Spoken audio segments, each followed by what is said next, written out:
that was painful. I love Joe Biden. I work for Joe Biden. He didn't do well at all. He did not do well at all. And he looked, I'll give you the analysis, you kind of have the old man versus the con man. I can walk you through how I'm supposed to see it and say it, but I just want to speak from my heart. I love that guy. That's a good man. He loves his country. He's doing the best that he can. But he had a test to meet tonight to restore confidence of the country and of the base, and he failed to do that. And I think there's a lot of people who are going to want to see him consider taking a different course now. We're still far from our convention, and there is time for this party to figure out a different way forward if he will allow us to do that. But that was not what we needed from Joe Biden, and it's personally painful for a lot of people. It's not just panic, it's pain for what we saw tonight. To me, it does look like the Democrats want him to step aside so that they can pick another candidate. The liberal media, such as CNN and MSNBC and ABC and NBC, have been hiding him from the public for a while now. And last night they were unable to do so. And this is the consequence. These are the numbers we want you to look at this morning. Only 33% of registered voters said President Biden produced a better performance. Compare that to the 67% who said former President Trump did in that debate. Looking ahead now to what's next, and the next debate scheduled for September 10th, hosted by ABC. Now both candidates are getting back on the campaign trail already today, with Biden holding an event in Raleigh, North Carolina, Trump in Virginia. More reaction to last night's debate and what's next for both candidates throughout the morning for you right here at the live desk. And as always, you can check for the very latest online anytime at thenationaldesk.com. Mark, thank you. The debate could have also shifted which candidate voters who were on the fence will pick in November. Renowned pollster Frank Luntz said, "My focus group of undecided voters wants Joe Biden to step aside. They like him and respect him. Most voted for him in 2020, but they want him to go." Tonight was a political earthquake. If anybody in America thinks that that was even close to being an okay debate by Joe Biden, I'm living in a parallel universe. That was an unmitigated disaster for President Biden from the second he walked out to the closing statement. The biggest issue for Democrats is abortion, and he couldn't give an answer. He gave an answer he couldn't even give a coherent answer on the biggest issue for Democrats tonight. I've heard from leading Democrats across the United States, elected governors, congressmen, who are texting me and saying, "I'm worried I'm going to lose if Joe Biden's at the top of the ticket." Bob Casey, I promise you tonight, in the state of Pennsylvania, is thrown up in his mouth because he knows that if he's got to stand next to Joe Biden, he's going down in Pennsylvania. If he's on the ticket, I don't know how it's going to work.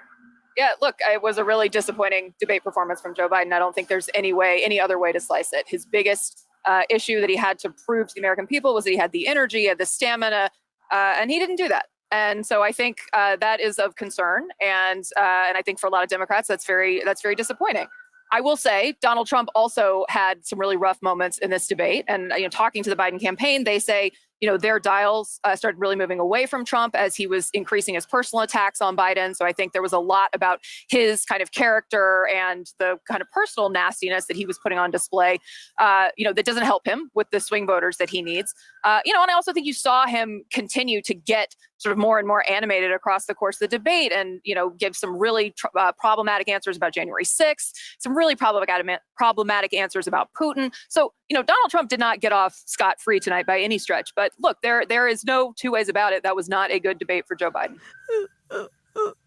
What's up, everybody? Watch your On Air with Nick Driver and Nick Driver podcast. Hope you guys are having a great day today. Last night was a huge event between Trump and Biden. We had a pretty disturbing debate between these two presidential candidates. Listen, man, it was painful for me to watch.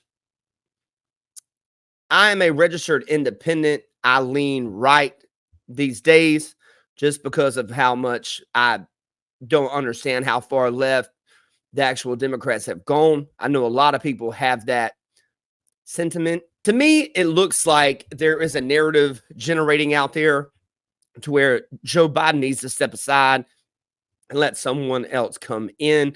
All of the poll numbers from last night have come in And it looks like Joe Biden is just getting ran over here when it comes to the approval of who won that debate and how he looked. Been able to do with the with the COVID, excuse me, with dealing with everything we have to do with. Look, if Jeez. we finally beat Medicare, what we're going to do with more Border Patrol and more asylum officers. President Trump? I really don't know what he said at the end of that sentence. I don't think he knows what he said either. There were no jobs. We provided thousands of millions of jobs. There is a deep, a wide, and a very aggressive panic in the Democratic Party. That's his performance after 5 days at Camp David. That's after rest. So I do think, frankly, the campaign had to come out with some explanation. Joe Concha is a Fox News contributor and joins us now. Joe, also, if you look at the Politico right now, the number one headline, Democrats really have no way to spin this. Other headlines, Democrats are freaking out over Biden's debate performance. Another headline, here's how Democrats could replace Biden. And lastly, the headline is WTF, panicked Dems start looking for alternatives to Biden. Do you suspect that this type of coverage is going to last? Yes. This is now the theme of the summer, guys, and thanks for having me here from Atlanta. The panic is very real here. It is very real online. And what we saw last night, as you've been discussing all morning, and what we saw in the post-debate coverage last night, Joe Biden is done. He is not going to be the Democratic nominee. Not after last night. There will not be another debate in September. And look, we've been talking about this for many, many months, if not years, as far as his cognitive ability, as far as his mental acuity, as far as his ability to talk outside of a teleprompter. It does not exist anymore. All right, guys. So as you guys can see, there is a big problem here for the Democrat Party. They are extremely worried about how volatile President Biden is at the moment. President Biden is in Raleigh today, or was in Raleigh earlier today at a rally. I know I saw some of it on TV. I watched a little bit of it. I couldn't really understand what he was saying. Not completing sentences or cohesive thoughts. To me, it looks like they're going to definitely try to replace him this upcoming election cycle. I mean, they're going to have to do something extreme to get him out. Because when you look at it, he's the only one that can really step aside and let someone else come in. And if anybody knows anything about politics or anything about Joe Biden, he's been in politics his entire life. He was, at one point, he was the second youngest person in Congress. So, I mean, he's been in there like 50 some years from what I understand. So as someone that's made it to the top level of presidency is not just going to step aside because somebody has an opinion of them. You know, these are, you almost have to have a level of being a little bit of a narcissist to actually be president. And I don't think this is something that he will be able to do, to just step away, knowing the hatred between Donald Trump and himself. He would be looked at as he bowed out because he couldn't handle it. What do you guys think? Hope you guys have a great day today. Watch our own Nick Java podcast. Like, comment, subscribe if you like content like this. You guys, I'll check some more videos out right here. Maybe right here. And also, let me see if I can do this right. Subscribe right here, man.